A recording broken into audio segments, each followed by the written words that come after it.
जम्मू कश्मीर के पहलगाम में जो हुआ वो सिर्फ एक आतंकी घटना नहीं है, वो पाकिस्तान की तरफ से चुनौती है कि हम तो ऐसे ही मारेंगे, तुम क्या कर लोगे।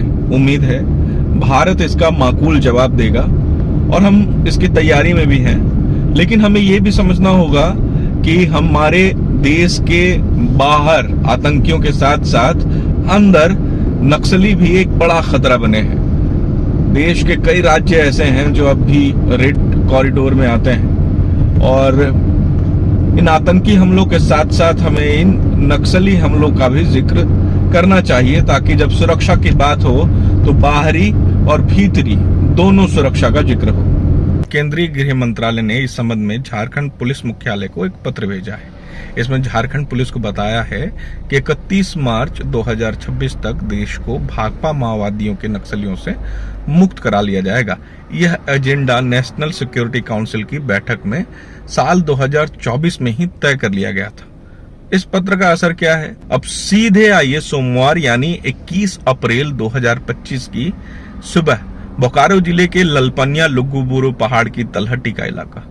गुप्त सूचना के आधार पर सुरक्षा बलों ने विवेक समेत 8 नक्सलियों को मार गिराया।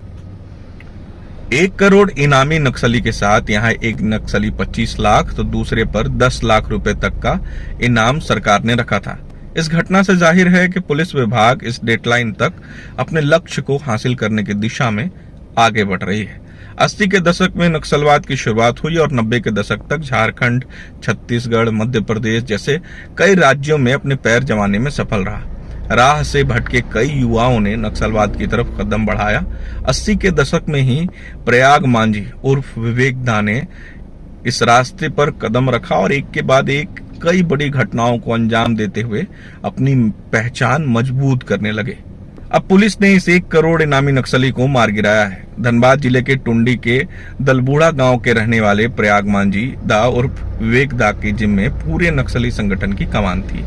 आज ऐसे समय में जब पहलगाम पर हुए आतंकी हमले ने देश की सुरक्षा पर बड़ा सवाल खड़ा किया है, हमें यह समझना होगा कि देश में आंतरिक सुरक्षा के लिए नक्सलवाद भी कम बड़ा खतरा नहीं है।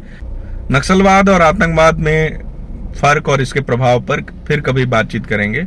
1 करोड़ इनामी नक्सली के सफर को भी समझना जरूरी है। प्रयाग मांझी और विवेक दा जून 2023 में पारसनाथ पर्वत पहुंचा था।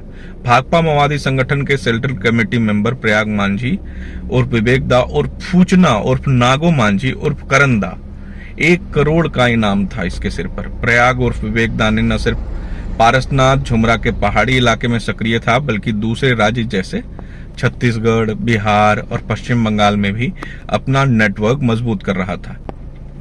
प्रयाग मांझी के साथ कई बड़े इनामी नक्सली भी रहते थे। इसमें मुख्य रूप से नक्सली परवेज मांझी उर्फ अनुज दा, अरविंद उर्फ नेताजी, हार्डकोर नक्सली नारायण कोड़ा शामिल था।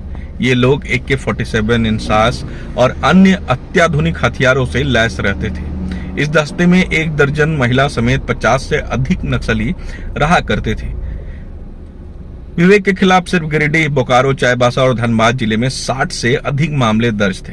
प्रयाग मांझी और विवेक की पत्नी जया मांझी की 7 माह पहले 21 सितंबर 2024 को रिम्स में इलाज के दौरान मौत हो गई थी।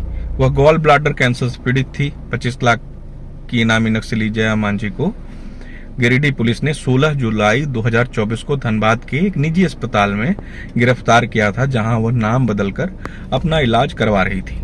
अब झारखंड में 3 बड़े नक्सली बचे हैं जिनके सिर पर 1 करोड़ का इनाम है। इनके साथ 40 से 50 की संख्या में नक्सली कैडर भी हैं।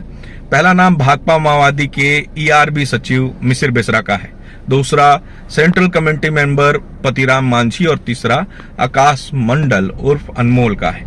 तीनों के सिर पर 1 करोड़ रुपए का इनाम घोषित है और सबसे खास बात यह है कि तीनों कोल्हान में एक्टिव है। कोल्हान के अलावा चतरा, पलामू, लातेहार, लोहरदगा, गुमला, बोकारो और गिरिडीह में भी इनामी नक्सली सक्रिय हैं, जिन पर 1 से लेकर 25 लाख तक के इनाम है। एनकाउंटर से बच निकले प्रवेश के ऊपर भविष्य में 1 करोड़ रुपए का इनाम घोषित किया जा सकता है। इसके अलावा ऐसा कोई नक्सली झारखंड में नहीं बचा 1 करोड़ के इनाम के दायरे में भविष्य में भी आ सकता है। साल 2021 से लेकर 2025 के फरवरी महीने तक कुल 1490 नक्सली गिरफ्तार हुए। प्रमुख नाम जो गिरफ्तार हुए हैं उनमें प्रशांत बोस, जिसके सिर पर 1 करोड़ रुपए का इनाम था, रुपेश कुमार सिंह इनाम 10 लाख, सुधीर किस्कू इनाम 10 लाख, प्रशांत मांझी इनाम 10 लाख, नंदलाल मांझी इनाम 25 लाख, बलराम उरांव इनाम 10 लाख। झारखंड में भाकपा माओवादियों को ताकतवर बनाने वाले कई बड़े संगठन छोड़कर पुलिस की शरण में जा चुके हैं। महाराज प्रमाणिक, विमल यादव, सुरेश मुंडा, भवानी सिंह, विमल लोहरा, संजय प्रजापति, अभय जी, रिमी दी, राजेंद्र राय जैसे बड़े नक्सली पुलिस के सामने हथियार डाल चुके हैं। अलग झारखंड राज्य बनने के बाद साल 2000 से अब तक राज्य में 806 नक्सलियों को सुरक्षा बलों ने मार गिराया है। एंटी नक्सल ऑपरेशन के दौरान 551 पुलिसकर्मी शहीद हुए हैं। नक्सलवाद में 836 ग्रामीणों की अब तक मौत हो चुकी है और अलग अलग मौत के आंकड़े को देखें तो सबसे ज्यादा मरने वालों की संख्या ग्रामीणों की 139 लोगों की मौत गुमला में हुई है। 7 जिलों के 18 थाना क्षेत्र ऐसे हैं जो अब भी नक्सलग्रस्त हैं, जिनमें आमू का मोहम्मदगंज, हरिहरगंज, पांकी, चतरा का लावालौंग, लातेहार का चंदवा नेतरहाट, लोहरदगा का कैरो और जोबांग इलाका, हजारीबाग का कटकम सांडी और केरेडारी इलाका, गिरिडीह का डुमरी और पेरटाड़, पश्चिमी सिंहभूम का टोटो, छोटा नागरा, टैबो, जराईकेला, गोइलकेरा और कराईकेला। कुल मिलाकर बात ये, देश को न सिर्फ बाहरी आतंकवादियों से बल्कि आंतरिक तौर पर इन नक्सलियों से भी बड़ा खतरा है।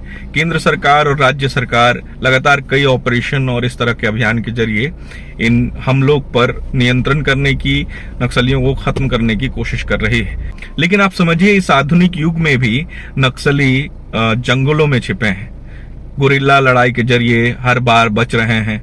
रास्ते में कई ऐसे लैंडमाइंस बिछा कर उन्होंने सुरक्षा बलों को जंगल के अंदर प्रवेश करने से रोक रखा है। कई ऐसे विजुअल हमारे सामने आए हैं जिसमें नक्सली किस तरह अंदर रहते हैं, किस तरह गुफा बनाकर वो खुद की सुरक्षा करने में लगे हैं। ये सारी वीडियो आप तक भी पहुंचे होंगे। इस आधुनिक युग में जहां ड्रोन और कई तरह की अत्याधुनिक सुविधाएं हैं, ऐसी परिस्थिति में भी नक्सलियों ने जंगल को ही अपना गढ़ बना रखा है।